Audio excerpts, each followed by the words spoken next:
ஹரே கிருஷ்ணா. தெய்வத்திராச பக்தி வேதாந்த சுவாமி ஸ்ரீல பிரபுபாதர் விரிவான பொருள் உரைகளுடன் அழிய ஸ்ரீமத் பாகவதம் காண்டம் 3 பகுதி 1 பராமரிப்பு அத்தியாயம் 12 குமாரர்கள் மற்றும் பல்லோரின் படைப்பு பதங்கள் 1-2 ஒன்றாம் பதம் மைத்ரேய உவாச்ச இதிதே வர்ணிதக்ஷத்த காலாக்கிய பராத்மனः மகிமா வேதகர்போ யதாஸ்ராக்ஷீன் நிபோதமே.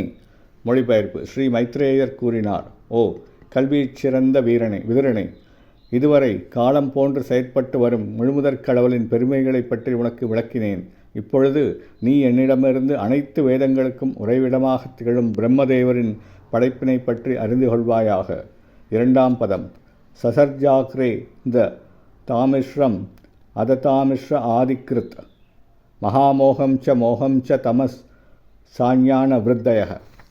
மொழிபெயர்ப்பு. பிரம்மதேவர் முதலில் சுயவஞ்சனை, மரண உணர்ச்சி, எண்ணம் நிறைவேறாததினால் வரும் ஆத்திரம், தவறான உரிமை, உடலியற் மாயக் கருத்து அல்லது ஒருவனது உண்மையான அடையாளம் பற்றிய மறதி போன்ற ஐயறிவு கொள்கைகளையே படைத்தார்.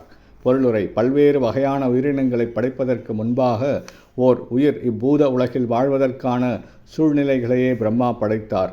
ஓர் உயிர் தனது உண்மை அடையாளத்தினை மறந்தாலொழிய அதனால் பௌதிக வாழ்வில் உலகில் வாழ முடியாது. ஆகையினால் பௌதிக தோற்றத்தின் முதல் நிபந்தனையே ஒருவன் தனது உண்மையான அடையாளத்தினை மறப்பதாகவே இருக்கிறது. மேலும் ஒருவன் தனது உண்மையான அடையாளத்தினை மறந்தால்தான் அவன் மரணத்தை கண்டு அஞ்சுபவனாவான். உண்மையில் தூய ஆத்மாவிற்கு ஜனனம் மரணம் கிடையாது. உலக இயற்கையுடனான இத்தவறான அடையாளமே பரம நெறியாளரின் ஏற்பாட்டினால் வழங்கப்படும் பொருள்களின் மீதான தவறான உரிமை காரணமாகும்.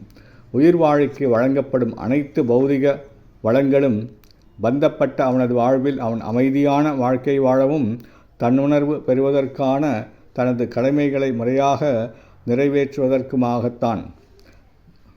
தவறான அடையாளத்தின் நிமித்தம் பந்தப்பட்ட ஆத்மா பரமபுருஷ பகவானின் ஆஸ்திகளின் தவறான உரிமை என்னும் உணர்ச்சியினால் பொறியில் மாட்டிக்கொள்கிறான்.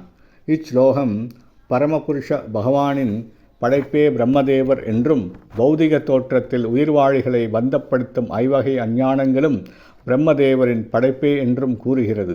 பிரம்மதேவரின் மந்திரக்கோளுக்கு கட்டுப்பட்டே உயிர்கள் இருக்கின்றன என்று புரிந்து கொள்ளும் பொழுது உயிர்களை பரமபுருஷனுடன் இணைத்து பார்ப்பது நகைப்பிற்கிடமாகும்.